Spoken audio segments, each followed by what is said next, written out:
Welcome to Fantasy Fanline.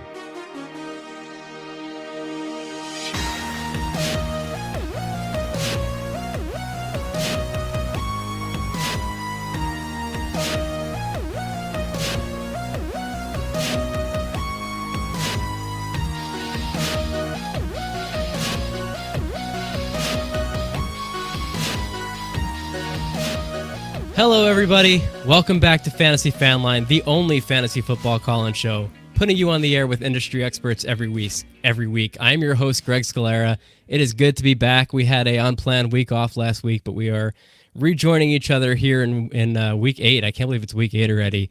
To help sort out your biggest questions heading into the weekend. We will answer your trade questions today, start, sit, waiver wires, anything you need. If you just want to call in and have a good cry with me, I need to start this show with a rant, and I'm sure my guests waiting in the lobby will appreciate this. Everybody watching this show knows how much I love the Chicago Bears and knows how much I hate the Green Bay Packers. So I am in a terrible mood. I've really been in a terrible mood my whole life as a Bears fan, but especially the past 2 weeks. I'm sure this will not be my last rant of the day on the subject. So I got myself a Halloween gift to cheer myself up, and that gift is our guests for today. I brought back my friends from First Round Fantasy, Gabe and Jacob. We'll bring them in here in just a minute. They have a tall task ahead to try to lift my mood for today after the last couple of weeks. But in the meantime, while they think about how they're going to accomplish that, I want to remind you that we feature different expert guests from around the fantasy football industry every week to take your calls and answer your questions live on the air. Today's guests are self-proclaimed pretend experts. They claim that they have faked their way long enough until they can finally call themselves experts. They think I don't listen to their show. I do listen to their show, and I know the things that they're saying when they think I'm not listening. But I am proud and happy to have them here today. They know their stuff. They're going to put you on the road to probable victory, almost guaranteed. If you call in and join us today, you can call into the show and ask those guys questions at 618-FANLINE. If you have questions or you just want to talk some fantasy with us, if you hear us talking about something, you want to share your opinion, you disagree, you think we don't know what we're talking about, give us a call. Tell us. That's what we're here for. We have an open fan line. We'll open it up in about a minute, but that number is 618-FANLINE. Anytime during the broadcast, if you want to join us live right now. We are live every Saturday for the rest of the season at 2 p.m. Eastern Time on YouTube, on Twitter, on Facebook, on Twitch. Pretty much wherever you want to watch us, you can find us there. Subscribe and hit the bell so you make sure you never miss us. Every episode is also available in audio format the following day, wherever you find your podcasts. And we are on every platform at Fantasy Fanline. So find us, follow us, and enjoy. Without further ado, I will bring in today's guests. Gentlemen, welcome back to the show. This is not the layout. Here we go. How you guys doing? Up? Happy Halloween.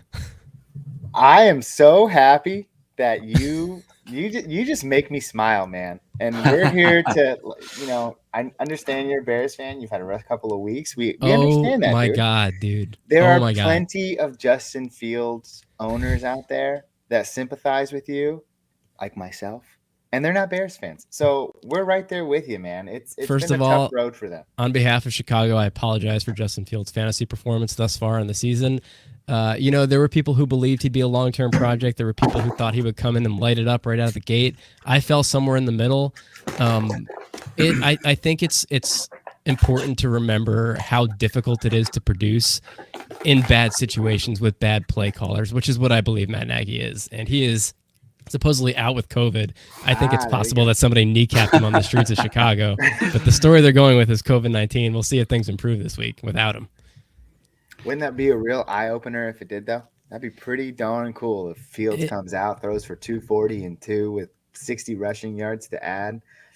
I hope he comes out and gives ownership no choice but to fire the coach this week. That's how you know we've seen that this year when the head coach is out, right? With the Cardinals, Kyler Murray and the Cardinals had a great game. Since the Raiders lost their head coach, they've been lighting it up. So we've seen this. And they were lighting it up before. On Justin Fields really quick.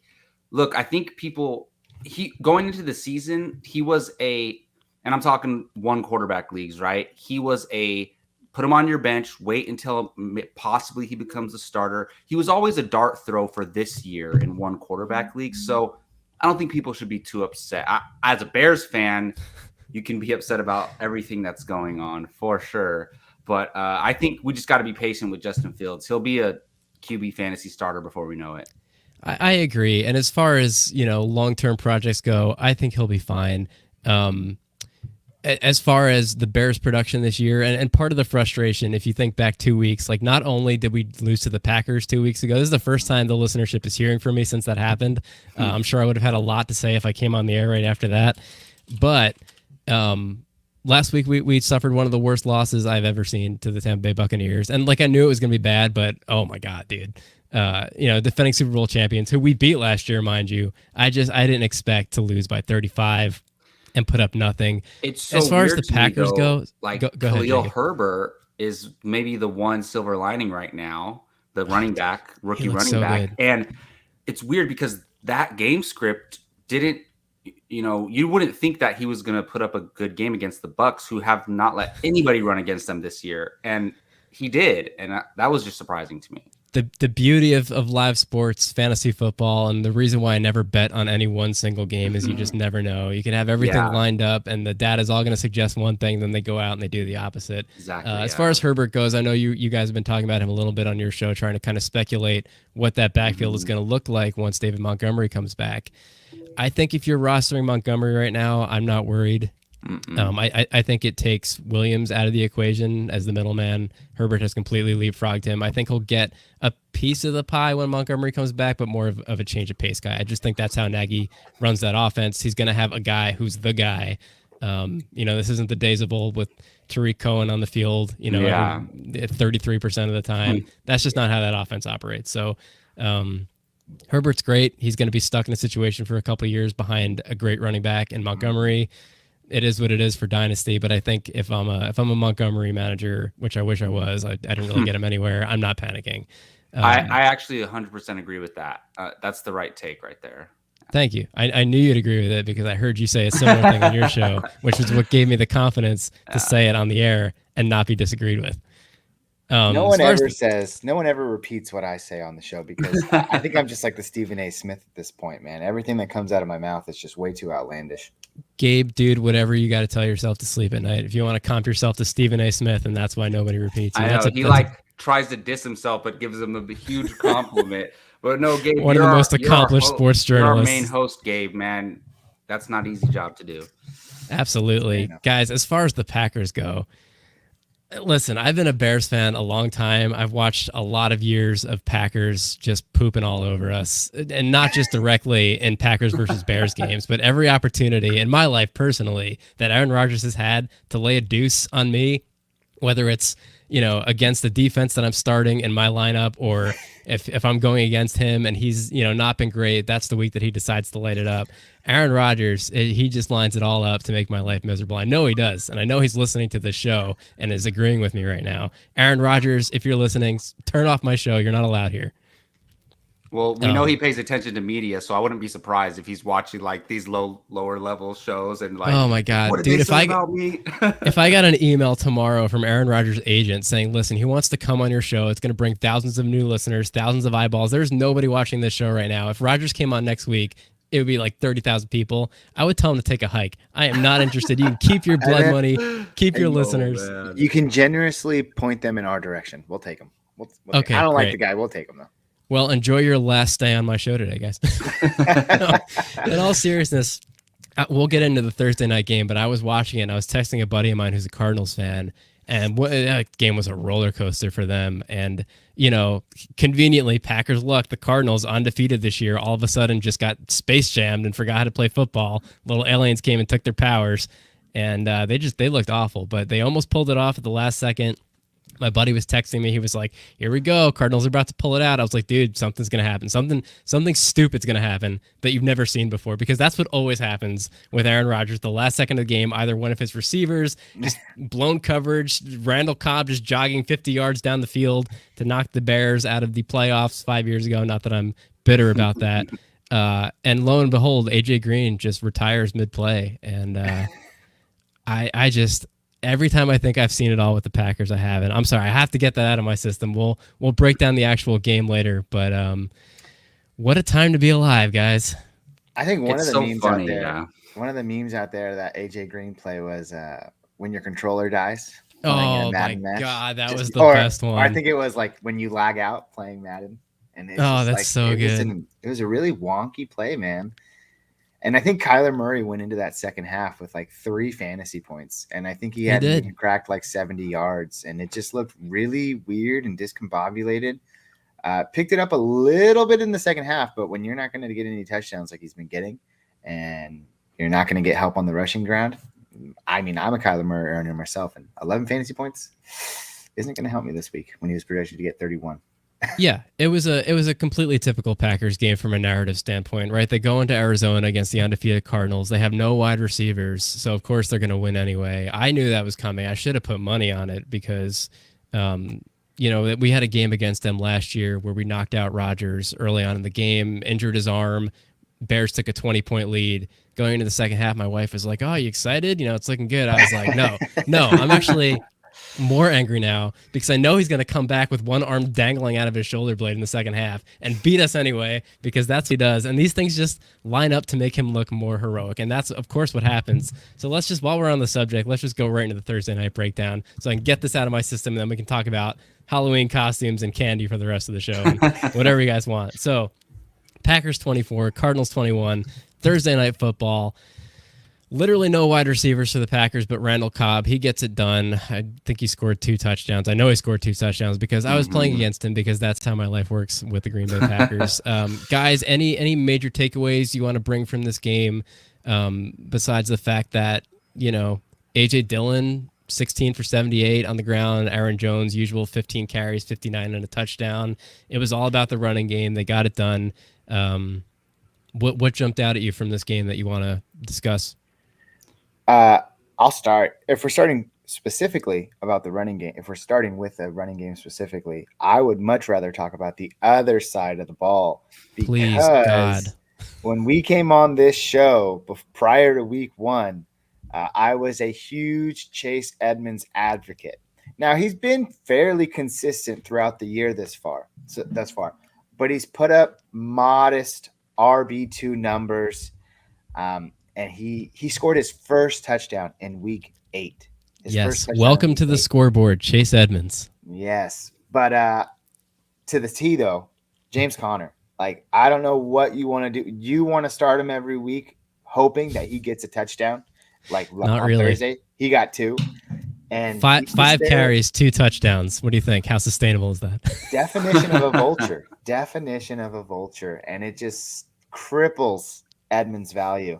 But I was a fan of him in the beginning of the year, so I have him in multiple leagues. He hasn't killed me at all, but that's something going forward where you just kind of never mind. I can't even say it. I don't want to speak that into existence. It's so sad to say, but James Conner needs to fade in order for Chase Edmonds to see true fantasy success. But I suppose you should be happy with him right now. RB2 numbers are great. Jacob? Yeah, there's not much to take. It's hard to take away from this game because there's so many players out for the Packers. So we don't know if what happened with the Packers side on offense is going to continue going forward. Like, did A.J. Dillon get so much usage because they had to use Aaron Jones more in the passing game and in the red zone? They had to let him rest a little bit more. That's probably the case. You still have to roster A.J. Dillon in 100% of leagues. He's an automatic lottery ticket if anything ever happens to Aaron Jones. And as far as the Cardinals go, I think people might be worried about Kyler Murray and DeAndre Hopkins after this game. I wouldn't worry about them.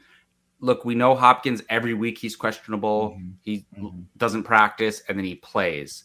Just keep an eye on that. The only thing you have to worry about with him is health. But for those two guys, as far as fantasy performance-wise, if they're both healthy, I'm not worried about them at all.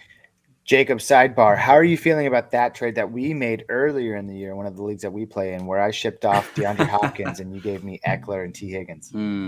I heavily regret that trade because Austin Eckler is a monster. But I really we made that trade because I had Tyreek Hill, and I was like, the idea of Tyreek Hill and DeAndre Hopkins as my 2 wide receivers was too juicy, and I couldn't pass up on it. But I will say I should have just held on to the running back. I think that preseason value was fair. It was kind of a dependent on situation, but I'm going to interrupt us for just a minute here. Looks like we have our first call of the day coming through, so they should be on the air with us in just a second. Hey, caller, welcome to Fantasy Fanline. What's your name? Where are you calling from? How's it going? This is Johnny from Oakland, California. What's up, Johnny? Whoa, hey. Oakland, close to home. Oakland. Hey. Dude, thanks for calling in, man. What can we do for you today? You got any questions? You want to just shoot the breeze with us? I do. I'm curious about Brandon Cooks, what your guys' outlook for the rest of the season is, especially with Tyrod coming back. Would he be someone you hold on to or trade trying to upgrade the position? Love this question. I think a lot of people are wondering it right now. I'm going to hand it over to our experts first to weigh in. Really quick, was that Tyreek Hill? Oh, Brandon Cooks. Oh, Brandon Cooks. Brandon Cooks. Sorry. Basically Jacob. the same player. Pretty much the same. Basically the same player. Yeah, trade him away. Go ahead, Jacob. Last year and this year, I've taken on this stance on Brandon Cooks, and that is do not doubt this guy. He, in all the seasons that he's been mostly healthy, he's put up over 1,000 yards. Granted, he's played with a lot of good quarterbacks, but he's undervalued every single year, no matter what, for like the past 5 years. And he performs by the end of the year. You look at the numbers, you're happy with it. He might be in the worst quarterback situation he's been in a long time right now, but we did see him perform well with Tyrod in the early season. You see his first 3 games, he has over 20 fantasy points in all 3 of those games. So I think Tyrod coming back is definitely good, and I think he's going to be a solid. I think the most likely scenario is he's a solid wide receiver 2 for you, in my opinion, for the rest of the season. Yeah, man. I mean, I feel similar. The one thing that you want to hope for is, you don't think of Tyrod Taylor as a guy who's going to blow it up on the stat sheet as far as passing is concerned, but he's expected to make his return next week. And with David Mills at the helm, he's been serviceable. Last week was kind of a dud, but Brandon Cooks has been serviceable, and he's reliable. He's getting the targets there. He's the only option. At this point, you kind of just have to think with the trade deadline looming for what? Most leagues is in about 2 weeks here. Which that's another thing you have to think about, because there are rumors that we could see Brandon Cooks gone before the trade deadline in the NFL. So where does he go? Is he that number 2 option for Aaron Rodgers? Does he find himself that's just like the highly touted rumor right now that's going around. But he hasn't been taking your fantasy team. So I don't know what value you're looking to get in return.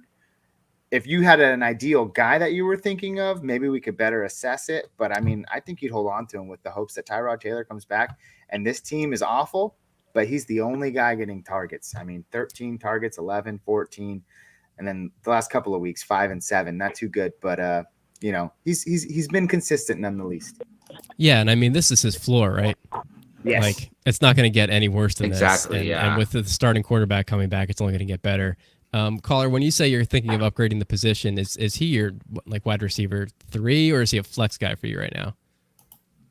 He's a flex wide receiver 4 right now, so I'm getting great value at it. Just hurting right now a little bit on running backs, and perhaps could upgrade the receiver again. I think I have Ridley, Hopkins, who's been kind of up and down, and Diggs.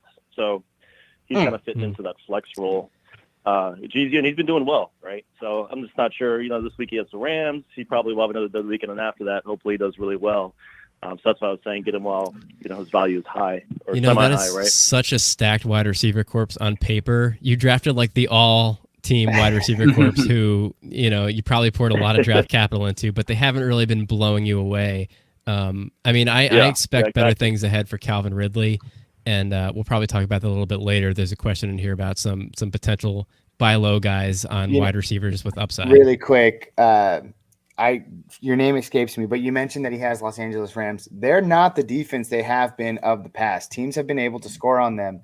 And when you look at the real schedule after Los Angeles, it really does open up. Tennessee, Miami, New York, Indianapolis, Seattle, Jacksonville, Los Angeles, San Francisco, Tennessee Titans. That is a top 5 schedule in terms of wide receiver positional value. The more and more I think about it, that's a hold, man. If he's been consistent for you now and your record is kind of satisfactory, Tyrod Taylor comes back, you see those numbers inflate, I think you keep him. What does your running back room look like? I have Austin Eckler and Joe Mixon with Gordon as the third. You're flying high, mate. You're flying high. What's your record? 3 and 4, but I think I'm either the highest scorer or second highest scorer in our And you know what? That's the thing with just that, bad luck, man. Yeah, it's just bad luck because, who were your wide receivers again? You had Hopkins, Ridley. Those are guys Diggs. that have been intermittently hot and cold. Same with Diggs, but they are all expected to have fine second halves of the seasons. So your team should pretty much hit its stride when we get to playoff time, and that's all you need to do. Your team makes it into playoffs. You're looking pretty, my friend. Yeah, if I'm being honest, dude, if you're really looking to make a move, I think Cooks is a hold. I think the move is to deal one of those bigger name wide receivers. To be honest, you got three of them. I think their value right now, proportionate to their production, is probably a lot higher. Whereas Cooks is probably being undervalued in the trade market right now, just because of his offense, his team. I think that if you're not somebody who rosters Cooks, you probably don't realize how good he's been this season because you're not paying attention to the Texans. Most people don't. I think I'd probably package one of those marquee name wide receivers you just mentioned, since you're so deep at the position. Maybe package him with Gordon. Go get yourself another running back one. Man, the position scarcity for running backs is priceless right now. They're hard to come by. Very true. Right. Gabe, thanks, Jacob, guys. I appreciate it. follow-up question, Gabe and Jacob. If you had to pick one of those big name wide receivers to try to get rid of for rest of season, Diggs, Hopkins, Ridley, who are you moving on from, just in terms of expected production and your understanding of their value right now? I think Jacob touched on it. The injury concerns for Hopkins. He didn't do extremely well for you on Thursday. He left the game for the majority of it. Arizona loves to spread the ball. That catch, oh man, if he had that catch, that would have been good enough. He had that holding call. Great. You know what? I thought they could do that. I was so flabbergasted when I saw that flag, because you can stiff arm in the face, and that's what he did. He basically just pulled him into the end zone with him. So I was very confused when they threw that flag. It could have definitely changed that fantasy day for any of those fantasy owners. But for me, you have to expect that Calvin Ridley picks it up. You have to expect that Diggs is going to keep it going. That is so tough, actually. Oh my god, Jacob, have you made it? That's why I asked, because I bought myself. Time, Jacob. What do you got? They've all been relatively disappointing. Hopkins has been solid, but he just torments you as a manager every week because he's always questionable. But he tends to always play, so it's been fine. But I think, weirdly enough, you can get maybe the most for Hopkins, just because I think his name value and superstardom is probably the highest of those three. I mean, Diggs is pretty close, but he's been pretty disappointing this year, considering where we all drafted him. So I would try to move Hopkins after this week because, he had a couple big plays, and he's in the Cardinals offense with Kyler Murray, MVP candidate, and that offense is going to keep playing well. So I think you can get a big name running back for him if you package him with another lesser player. Yeah, I agree. I think Ridley's best days are ahead for this season. I mean, he's getting a similar target pace that he saw last year. The yards just haven't been there. Double-digit targets in his last 4 games straight that he was on the field. It just hasn't translated to much, but he still looks good. He's still a good player. I think that offense is just kind of reconfiguring its identity with Julio gone, Kyle Pitts coming in. I think they've looked good the last few weeks, man. He had a slow start, but I don't think if you traded Ridley today, you're going to get what you could have gotten for him in 2 weeks. Right. No, I'm holding on to Ridley. I think I traded for him. That's why I was able to get him. And I think with Kyle Pitts emerging, that's going to help Ridley a lot, especially with Kyle Pitts stepping into like the Julio role, because they're not really using him as a tight end. I don't think they're lining him up on the line like they should. They're kind of using him as a slot receiver, and he's been beasting the last couple of weeks. So that's good points about Ridley. I'm definitely going to hold him. I'll probably hold everybody. I just wasn't sure about, Cooks in particular, because he's the one I drafted really late. I didn't have to trade for him. I drafted him and Hopkins, and I traded for Diggs and Ridley, kind of making some moves off free agency. So totally understand the concern for lack of depth at running back, but I think you're good enough there. I think everybody's feeling like they're kind of thin. I don't think anyone's sitting right now feeling like, oh man, I have plenty of running backs. When all else fails, though, Samaje Perine looked good when Mixon was out, and the Los Angeles backfield. Sorry, days past. What year is it? Right.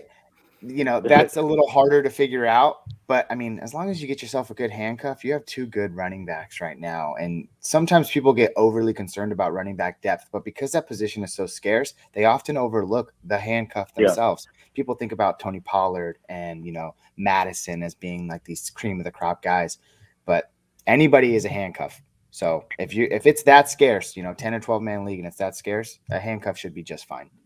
Yep. I don't like drafting handcuffs at the start of the season, but now we're halfway through the year. Cuff your starters. Make sure you always have a solid starting option at running back. That way you just have to worry about bye weeks. Hopefully you got somebody to plug in. Yeah. Okay. All right, man. Any other questions? Awesome. No. You guys have been helpful. Thank you so much. Good stuff. Glad we could help. Dude, thanks for calling, good man. luck, man. Appreciate you guys. Thank you. Anytime. Call back next week or, whenever you have another great question. Oh, that was fun. Man, what a good problem to have. Too many great starting wide receivers. Oh, my goodness. What were we talking about? Oh, yeah, I have to bring my mood back down. The Cardinals-Packers games. Yeah, you guys made some great points about the running back situation there. The follow-up question that I was going to ask, Gabe, I know that you said that in a perfect world, Connor would kind of fade into the background, stop vulturing those TDs. Do you anticipate that now that, that they're getting a little healthier in the backfield? Kyler's probably...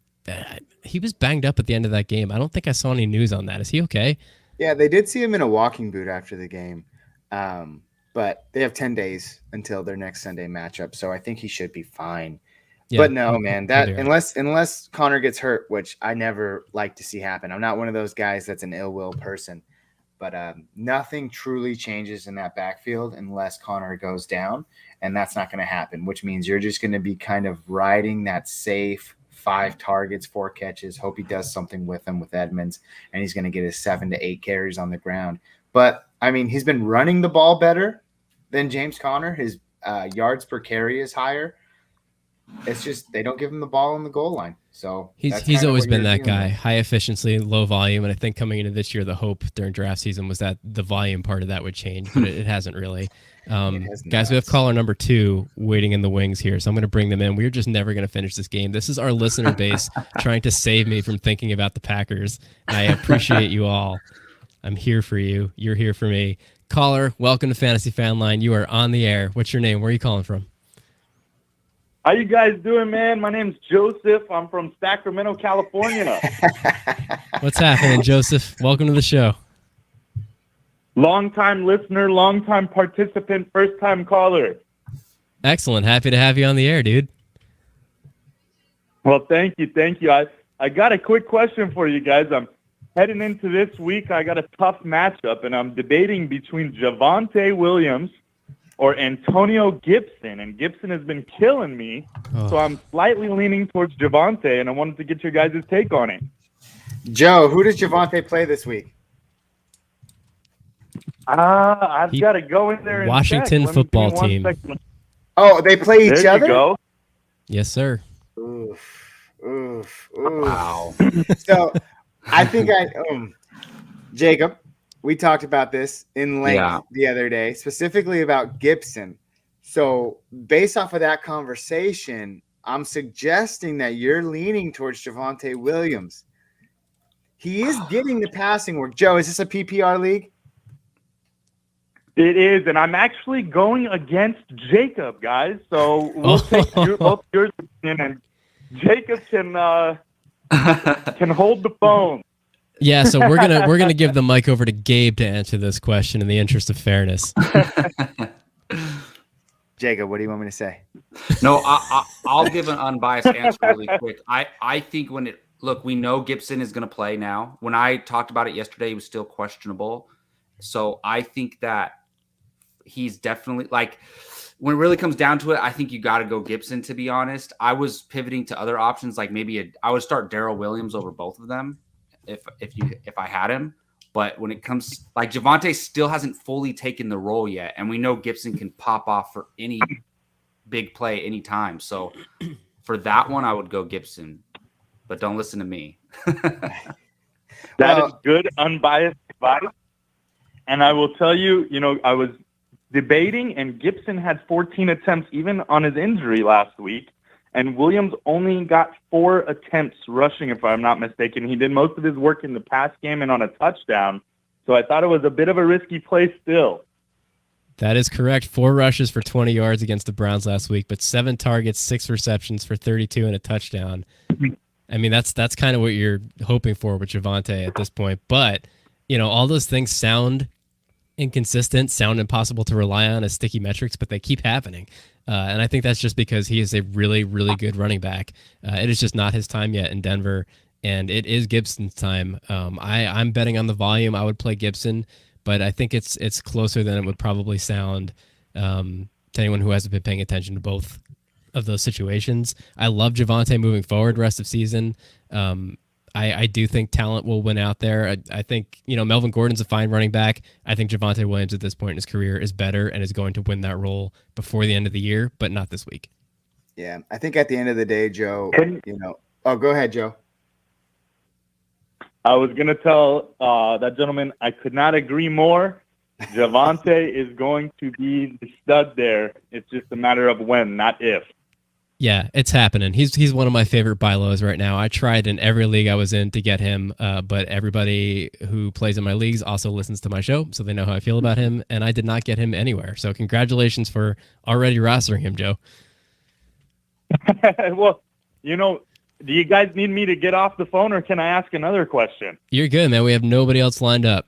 Ask away. All right. Well, my other question is, a few weeks back in a league, I'm pretty deep on running back. So I have CMC and Chuba, and then I've got Swift, and I've got Najee, and I've got Elijah Mitchell, and I have Zach Moss. And I ended up moving Javonte and Pittman for Metcalf to an owner who has very little running backs. I think he had Mixon and Damian Harris and literally nothing else. And I'm starting to regret that decision a little bit. Obviously hindsight's 20/20 with the Russell Wilson injury, but even at the time I was a little shaky about the deal, and now it's looking really bad for me. What is your take on that? Nah, man, I think you're going to be just fine. Wilson's coming back in week 10. Metcalf was shaky before that. But you just can't, that's the star right there. You have the depth at running back. Javonte was just going to be a start-sit decision every week for you as you meddled between those guys that you have, him and Elijah Mitchell. It would have been a headache. You improved your you improved your wide receiver position, and you shouldn't be worried about that. Pittman, he's fine. He's great. He's starting to emerge. But Metcalf is the star, and you got the better deal of that side of the trade. So I'd rest easy, my friend. Rest easy.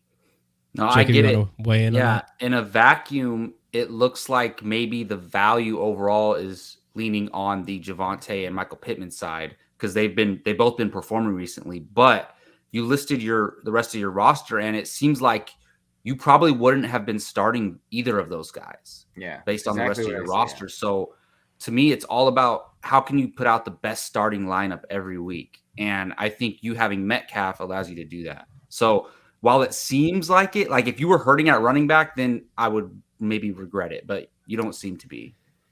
Yeah, Joe, look, man, when did you make this trade? Gosh, I can't. I want to say it was a week or two before the Russell Wilson injury. It had to have been, right? Yeah, so I think it was two weeks ago or 3 weeks ago. I it was think before the Wilson injury, obviously. Yeah. You're calling in week 8 asking, about this question in hindsight. There's nothing you can actionably do about it. So what you're really asking us is, should I be kicking myself because of how the production turned out? And the answer is no. Exactly. Dude, the process that went into that decision with the information you had at the time was correct. I would have made that deal 10 times out of 10 from your side of it. The jury's still out, I think, on whether or not that deal works out in your favor. Just because it hasn't the last few weeks doesn't mean that it's not going to long term. But if Metcalf puts up a dud the rest of the way, I think that you still sleep easy at night knowing that you made the right call with the information you had. I mean, we're not fortune tellers. You never know. You just take your best guess. Yeah, that's a good point. Well, the only other caveat I'll add to that deal is that it is a keeper league. And while I do have CMC and Swift and Najee, so it's a 3-keeper league. So I kind of figured Javonte would have an uphill battle. But I do think that Javonte, even in a 3-keeper league, because we'll see next year, he's going to be I think he's going to go in the top 3 rounds pretty easily. Yeah. That's my bold prediction here. Yeah, I think so too. Oh, that's definitely possible. And if you look at it, like this year is definitely way lighter than last year when it comes to running backs, right? As far as the rookies go. And this year we were coming into 5 or 6 sophomore running backs that we were all taking in the top 3 rounds. So I won't be surprised if Najee and Javonte are right up there next year. Yeah, absolutely. Najee is going to end up being a first-round pick, I would say, without a doubt. Now, the one I think thing he might is, be in those we all that took top 6 pick. Yeah. Well, we all took those sophomore running backs, and I think there was even, pre-Akers, pre-Dobbins injury, between those two, Taylor, Swift, Gibson, Robinson. Wow, there was a loaded. lot of those guys. And the only two that have really paid off for you, and Gaskin, let's not forget Gaskin, and the only two that really paid off for you was Taylor and Robinson, right? So the rest of them, if you were taking Gibson in the 2nd or 3rd round, which is where he was going, you're probably a bit disappointed. Yeah, and then again, some just fall short. Akers and Dobbins were unforeseen. That's just unfortunate. But that is a 50% success rate, 3 out of the 6. Is it bad However, that Clyde Edwards-Helaire doesn't exist in my mind anymore? I just completely forgot about him. Who is it? What'd Me you say? too. CEH. Oh gosh, yeah, we didn't even mention him. That's how many running backs there were. Yeah, Joe, that's let me ask crazy. you another question. This is one that we talked about on the show the other day. With the news that Malcolm Brown is going to be on IR the next 3 weeks, you going Gaskin, or are you going Jacob? Do you remember the other player? Oh, it was Michael Carter. Are you going Gaskin or Michael Carter? Say it one more time, baby, so I can hear it. Well, I made my opinion known in the comments section, but I will say I think, and I like Michael Carter, I do, but I hate the Jets. So this is an easy Gaskin for me. And I also watch out because last year we saw that when Gaskin or Ahmed ended up getting hurt, and it was just the one of them, they were a full-blown PPR stud. Either one. Didn't matter who you had. So I actually picked up Ahmed in another league. I'm going to hold him. Gaskin, we'll see what ends up happening. But I like the possibility of either of them breaking out. The best thing I could say about the Jets is that they are a professional football team, and they have to put up points somewhere, right? I guess they have to. It's got to go somewhere. I'm not really in on Michael Carter as a talent to begin with, especially on that offense. I would go Gaskin in that situation. Sorry, Jacob, you're the one who is team Carter. No, I think the flaws of the Jets play to what Michael Carter offers as a skill player, and I think because of the way they play, and they're always going to be down, and he's a pass catching running back, and Zach Wilson or whoever the quarterback is not going to have a lot of time. So I think it goes well to what Michael Carter does. So we'll see. I don't want to plug anything in here really quick, and I'm sorry to do this, but anybody who is listening right now at this moment, Joseph Moore-Saws, the current caller, he's the high flyer. He's the Shannon Sharp to the Skip Bayless on our podcast. So if you ever like his takes, feel free to tune in to the First Round Fantasy Podcast as well. And now he's gone. Just like always, he just leaves. He just ninja smoke bot. No, he's still here. Joe, this was a great conversation, man. I appreciate you calling in. This is fun. Hey, thanks, guys. I appreciate you having me. I will tune in on the rest of the show. Have a good rest of your evening or afternoon. Yeah, thanks, man. You too. Later, man. Good Call luck, anytime. Joe. Hope you lose. Sorry. Higher seating. Take care, guys. See ya. Oh, man. Speaking of the Jets quarterback situation, guys, I am just full of diatribes today. I am in a 2-quarterback league. I have Lamar Jackson, and who is my other quarterback? I should have looked that up before I started this. That's how I know you're in too many leagues. You don't memorize your entire roster in all your leagues like I do. Oh, I'm getting too old for this, man. I got Jalen Hurts, Lamar Jackson, and I've been holding Zach Wilson the entire year on a very shallow bench because I'm just not trying to play the scramble for a bye-week fill-in quarterback game in a 2-QB league. And this is a league where a lot of guys stash a third QB anyway, so you got to know your league. You got to know how scarce the position is going to be. Held Zach Wilson all year. It's a 4-person bench, and it was so hard to hold him. But I was like, I got to do it. 12. It's a really deep starting roster though. A lot of flexes. Interesting. Yeah, it's That's a weird interesting, format. yeah. But of course, coming into this week, Lamar Jackson bye week. This is why I held Zach Wilson injured. Yeah, that was terrible. the only Yeah. thing he was serving my team was as a bye week fill-in, and now is my time of need. He's out. Are I there picked other up- quarterbacks on the waiver wire? Oh, go ahead. Yeah, I picked up Mike White. Said you- Greg throwing a dart at the name of the backup Jets quarterback. I'm pretty sure I got that right. Yeah, that's right. I saw, the situation in Dallas I've been keeping an eye on, but it's the Monday night game. They have a backup quarterback who's expected to start, but I think breaking news came out today that that's going to be a game time decision. So that is something I would need to know before the Sunday game. So it is Mike White time on Greg's team, and God help us all. So that's tough because Also without Corey Davis. it's not like you Also, have Corey a Davis. lot of bench room to stash Cooper Rush, who's the backup quarterback of the Cowboys. Thank you. I mean, never would have pulled that name out. Is he even available? Like, I because wouldn't- I would rather start Cooper Rush than Mike White 1,000%. 1,000%. But at the same time, what does your bench look like? Is it a super QB flex spot? Like, can you? No, it's just straight up 2 QBs. And I was in a position where I picked up that's Cooper Rush. I picked up Mike White because I didn't know if Cooper Rush was Mhm. going to be announced the starter because they're not going to call it till Dak is out. Mike White wasn't even, by the time waivers run, we didn't know if it was going to be him or Flacco. So I put in bids on both of them, got Mike White. He's the guy. Picked up Cooper Rush just in case. I still have Zach Wilson on my IR slot, and I still have my 2 starting queue. I have 5 quarterbacks on my you roster have right Cooper now. Rush on your roster, right? So I do, but he doesn't play till a late game. Monday. It's a Monday night game. Yeah, So when are they? That is so tough because the Jets That's play at 10 tough, a.m. man. right on That's Sunday. too Yeah, tough.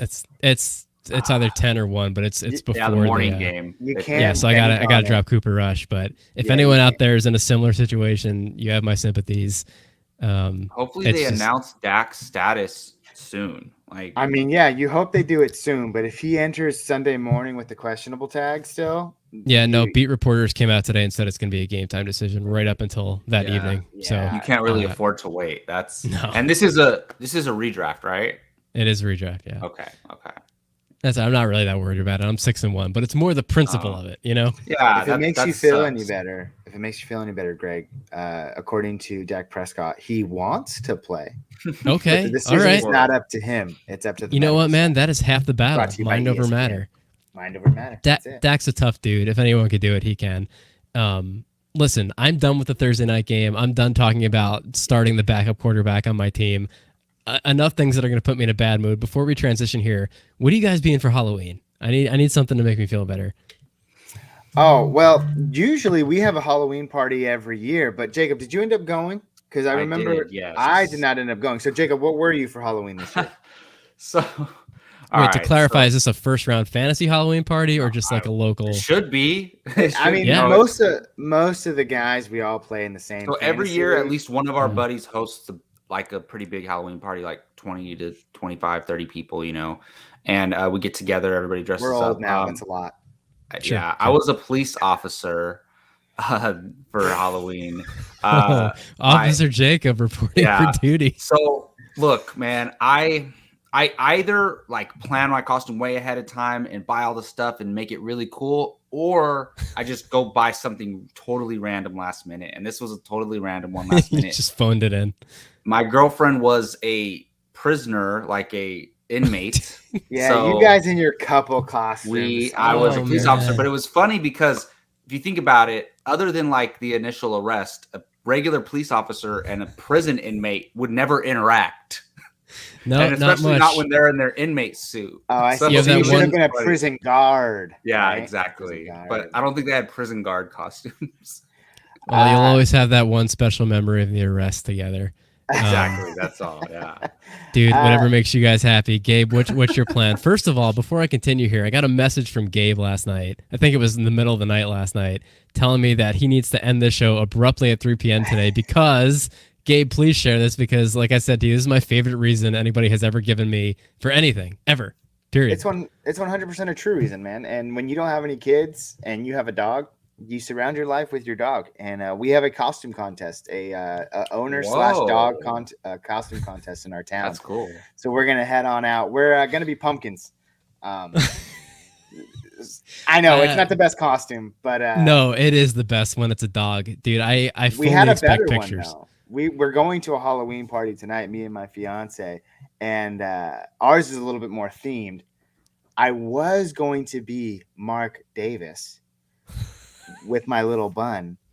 And Jacob knows I get into my costumes. I was going to be Mark Davis, and she was going to be a Raiderette. And then Otis, my dog, he was going to be a Raiders football player with the little, those little costumes that dogs wear that looks like they're walking. Yeah. So we were going to be that. But I think I might switch it last minute to John Gruden, given that he's more relevant. So I might have to do that. Very topical. It's a good choice. Very topical. And it stays with my team. So I got to do what I got to do. But yeah, I respect no disrespect. I love dogs, and I'm ready to win a costume contest. So let's do it. That's awesome, man. Yeah, I have a golden doodle myself. We throw a costume on him every once in a while. He's been more open to it in his later years than when he was a puppy. I will be dressing as the Winter Soldier from the Avengers because I have an armful of metal plates from an old car accident, and I'm getting them out this year. And this is my last chance to make that joke. So, wow. It's the wrong arm, but I don't care. Again, Can be darned. I don't want to plug anything, but I know as soon as you said that, you hit Jacob's funny bone. He is one of the main man on another podcast called Apocalypse. So if you're into movies, if you're into trailer reactions, well over, what are you guys at? Like 6,000 subscribers at this point? We're almost at 5,000. Yeah. But it's always a good time. They always break down the latest movies, trailers, shows. It's a fun. Yeah, listen. Movies were actually my first love. I started podcasting about movies, and then fantasy football came along and stole me away. But I still love them both. I can't believe I didn't know that, and I can't believe I don't subscribe to that show. I will be doing that as soon as we hang up here. Yeah, I'll shoot you the link. Yeah, please do, man. So on that note, I can't think of a logical transition here. We're going to jump into some mailbag questions. None of them are about our Halloween costumes. That one was just for me. That was a question coming in from Greg in New Jersey. Keeping it in New Jersey, we have Pat who wants to know, is OBJ still a must-hold? OBJ, of course, being Odell Beckham Jr. for the Cleveland Browns. What do you guys think? Yeah, he's droppable for me. And now Jacob? He's just not getting the targets. 6 targets, 5 targets. He was two catches for 23 yards in his last game. Yeah, Baker Mayfield's hurt. That team runs the ball. It's just not good. He's not OBJ of once was. He's OBJ of right now, and right now he's droppable. It's been a while since he was the OBJ. That makes us still have to ask this question. Exactly. I personally cannot bring myself to drop him. I know it's stupid, but look, fantasy football is an emotional game, and I remember the good old days with OBJ, and I'm barely clinging on to like he's gonna get back to it someday, at least like 75% of what he was. And I know it's probably not gonna happen, but unless you're in a 4 bench spot league, as long as you got like 6 bench spots, I feel think attacked. You can hold on to him because who else are you gonna pick up? But I think the real question not doing anything though. Exactly. He's not doing anything, but Greg brought it up. Name value alone. Does he still hold any? I mean, he's more likely a trade candidate that you can package in if you want to. I don't know if you can single him up for anybody. Like you're not going to get Michael Carter. Maybe like a Russell Gage who's been out for like the last 6 weeks. He had a good turnout last week. You just want to trade that name value. That's something you could do. But yeah, he's more likely a package deal type of guy to kind of sweeten something up. Sure. Yeah. He's definitely on benches, though. He's definitely if you can't find anything in a 4-bench league, you need to drop him like it's hot, man. Yeah, we're in the middle of bye weeks and injuries and things, and I think if you got to cut him, I would not lose a wink of sleep over that. It has been a long time since he was. I don't want to say good, even since he was relevant, putting up relevant numbers. Even since he's been usable in fantasy lineups. Look, I'll say, just because I won't drop him, like I don't think it's crazy to drop him at all. Like I won't judge anybody or for dropping him. So yeah, it's not happening in Cleveland. He's the wide receiver 77 on the year so far. Yeah. Since he that's joined what I think Cleveland, it would take is him going to another team. Yeah, since he was traded to Cleveland before the 2019 season, he has 3 games over 16 half PPR points, which is unacceptable. And is not somebody that you would hold in any situation, regardless of their name. So I would cut him and not feel bad about it. Jacob, like you said, who would you pick up? I mean, Rashad Bateman, if he's out there. Would you drop Yeah. Beckham for Bateman? Yeah. Oh yeah, for sure. Yeah, for even some in reason just he's still out redraft, there. too. Yeah. He's still out there in a lot of leagues. Bateman is. Don't know why. I think you should grab him if he's available. So, thanks for the question, Pat. No, he is not a must hold. Jerry in Tennessee. This is a late one. That's why it's at the top of my list here. We'll rapid fire answer this one. What's your favorite song by your favorite band? Thanks, Jerry in Tennessee. Probably a Nashville guy. Midnight Sun, One Direction. Boom. Oh my goodness. That's all the time we have for today, folks. He is so serious too. Like he's not even joking. This is a tough question. There's a lot of ties when it comes to this, but I'll go. I'm removing Gabe from the broadcast. I'll go Californication, Red Hot Chili Peppers. Oh, that's such a great answer. My favorite band is Coheed and Cambria, and my favorite song by them is The Crowing. So there you go, Jerry. If you're listening, looking for new music to try out. 3 very different answers. Please take the suggestions from Jacob and myself, and Gabe and I will have a talk later. Alicia in Hawaii, our first ever question from Hawaii, unless she's just saying hi in capital letters here. Alicia wants to know, are you selling high on Damian Harris after a big game against the Jets? Inquiring minds want to know. Damian Harris. This is funny to me. Like I'm in a lot of leagues and there's certain players that I don't have. So like I don't pay attention to them that much. And one of them is Damian Harris, but he's been solid. It's like I don't think you're going to get a lot back for him just because he's not a hot name, people, he's not one of those sexy players that people talk about. So I just think that the smart move is just to hold, honestly. Yeah, I would hold. I agree. And the Patriots running backs, speaking to his value and being a hot name, I think Patriots running backs have a stigma that goes back way before Damian Harris was even there. Just kind of a reputation of not being players you can rely on. Right? That's always been the Belichick trap with running backs. You think you know who the guy's going to be. You never know. This is like a 6-7-year-old tradition. It's not just now.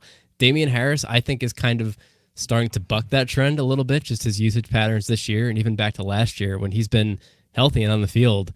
I mean, he's been the guy, especially with Sony Michel gone now, James White hurt, done for the year, I think. Is that right?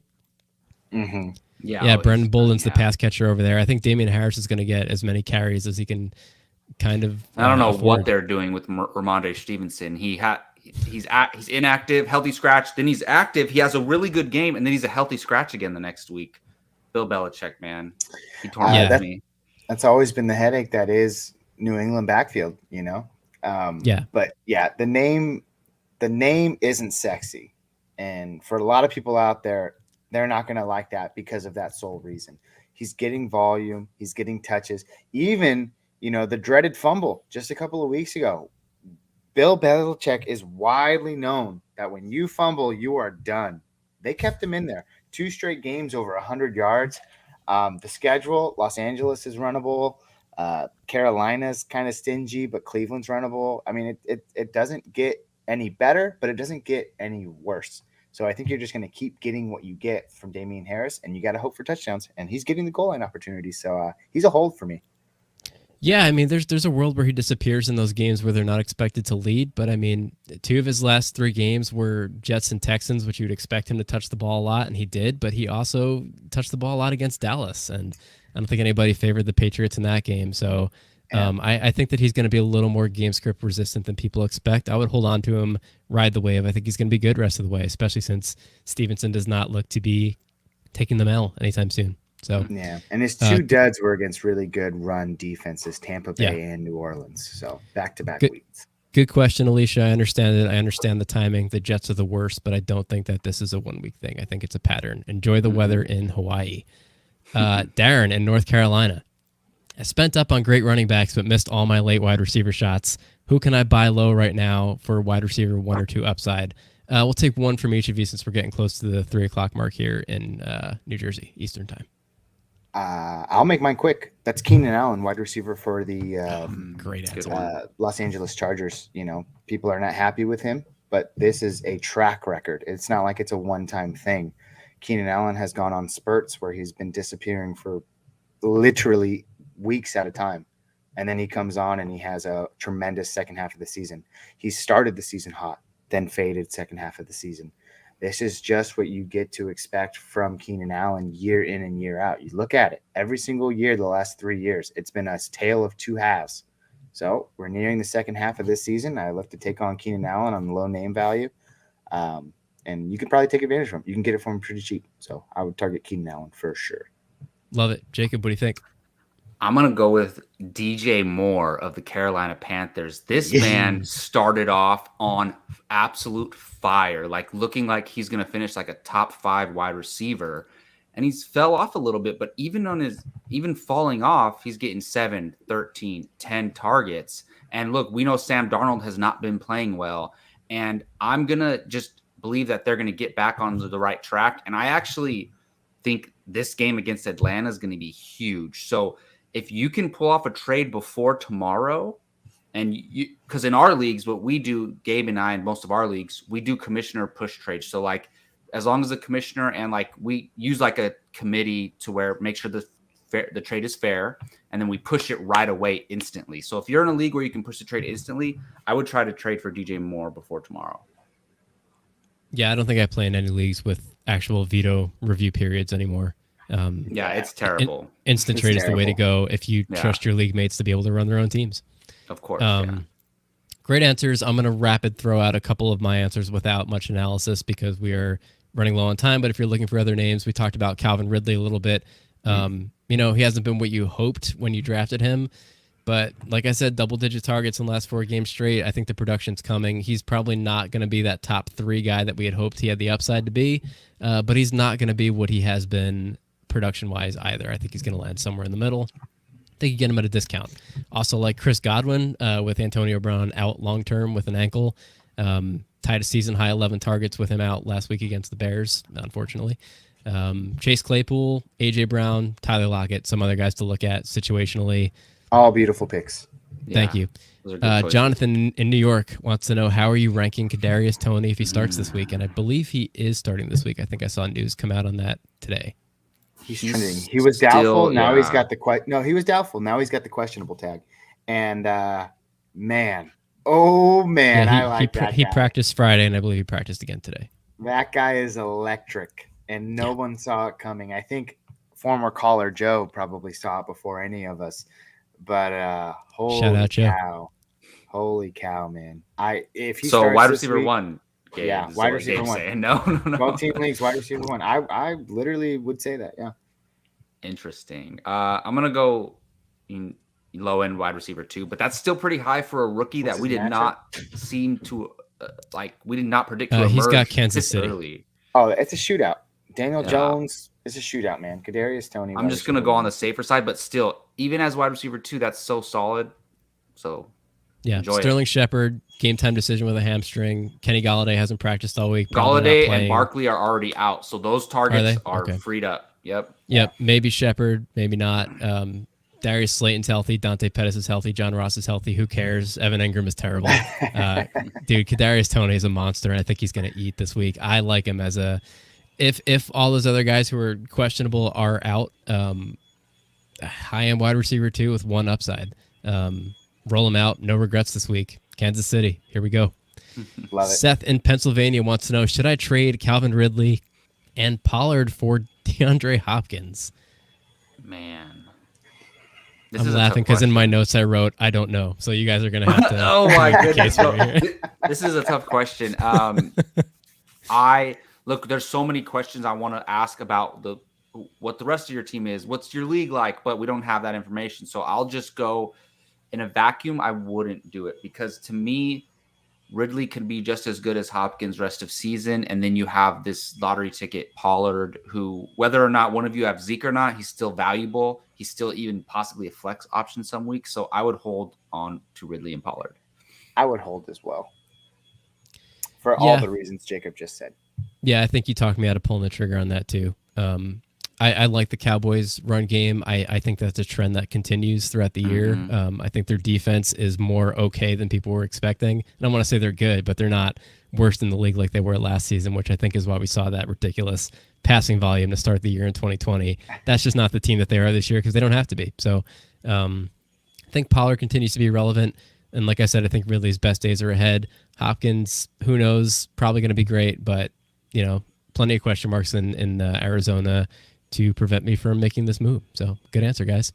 Last question in our mailbag, and just a sidebar before we take this. If anybody has any questions they would like to submit ahead of next week's episode, fantasyfanline.com. We have a mailbag. It is a contact form. It goes to me, and then those questions go here for our guests. And the last one from Helen in California. Start Darrell Williams or Elijah Mitchell as my RB2 this week. Ooh. We That talked is the a right lot answer, Jacob. about Darrell Williams last week, Jacob. Was he your fool's gold, or was he your was my horse? dark horse. So I actually I think Darrell Williams is better for fantasy than Clyde Edwards-Helaire was, honestly, and that's proven to be the case so far. But still, the Chiefs starting running back is very tricky because they don't need to use a running back the way most teams use a running back. So he's going to have really good games here and there. I think he's going to have a big game against the Giants this week. But I would start Elijah Mitchell because you got to look at the 49ers rely heavily on their starting running back. And I'll bite the bullet on this one. I was not a believer in Elijah Mitchell, and I'm a 49ers fan, and they're proving me wrong. They're using him like a workhorse running back, so you got to go with Elijah Mitchell. Who would have guessed, man? Speaking of teams with running back stigmas, Ugh, 49ers make me sick right now. Cave, what do you think? Yeah, man, I'll actually take the other side of the ball. I'll go Darrell Williams here. I think that team needs to refocus and regroup. I think they do that this week at home against New York. I think they establish themselves on the ground. They spread the love everywhere which way, which is what they've had trouble doing. Mahomes has thrown numerous interceptions this year. I think they need to rely a little bit more on that run game. Darrell Williams is there. And for that reason, I think they get it done at home on Monday Night Football against the New York Giants. Elijah Mitchell at Chicago. I mean, they're susceptible, but there's just a lot of question marks over there in San Francisco right now. And I don't like question marks. There are question marks in Kansas City, don't get me wrong, but we also know what they could be. So I like Darrell Williams. Before I give a tiebreaker here, Justin on YouTube wants to know, when does Clyde Edwards-Helaire return? I think after the bye. And I believe it is after the bye. Weighs in and says he likes Darrell Williams more. He has more PPR upside, and after the brutal loss, they will crush the Giants. Dude, I hope so. They got some things to figure out in Kansas City. I trust Patrick Mahomes to do so. He is getting paid Dr. Evil money to do it. And I say Dr. Evil money because I can't even say the figure without doing a Dr. Evil accent and putting my pinky up to my mouth. They're going to be just fine. They're going to crush the Giants. I would go Williams over Mitchell, but they are both going to kill it this week. So congratulations on having two really great options as your running back too. That you probably got off of waivers over the course of the season. So maybe you can maneuver your lineup to start them both. yeah, throw one of them in your flex. I think they're both going to smash. Don't think there's a wrong choice here as far as process of the decision goes. Very true. Very true. So go get him, Helen.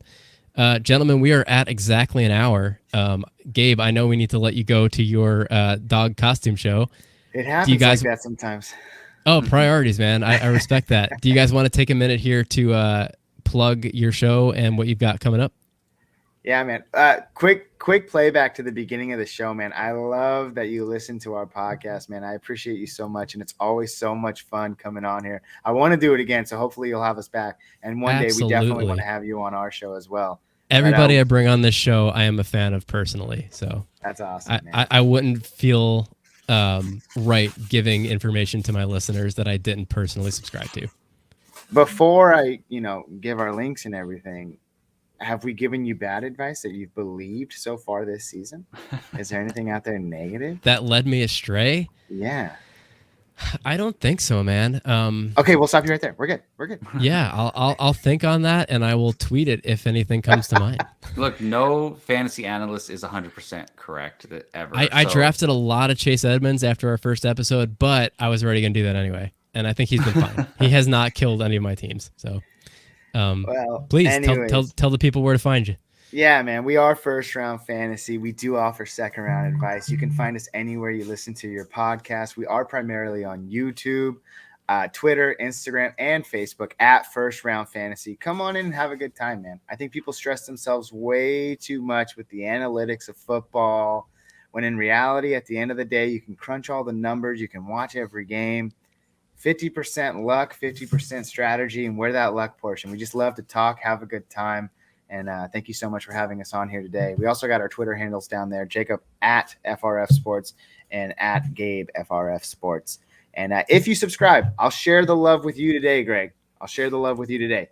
If you subscribe to the Fantasy Fanline podcast and to the First Round Fantasy Podcast this week, you are guaranteed to almost, maybe, possibly win your fantasy matchup this week. So please do so, and you will be rewarded. Maybe. Wow, that means all a lot about the to me. wording there, right? And Thank you, just so friend. people know, we typically go live on Wednesday evenings, 6:30 p.m.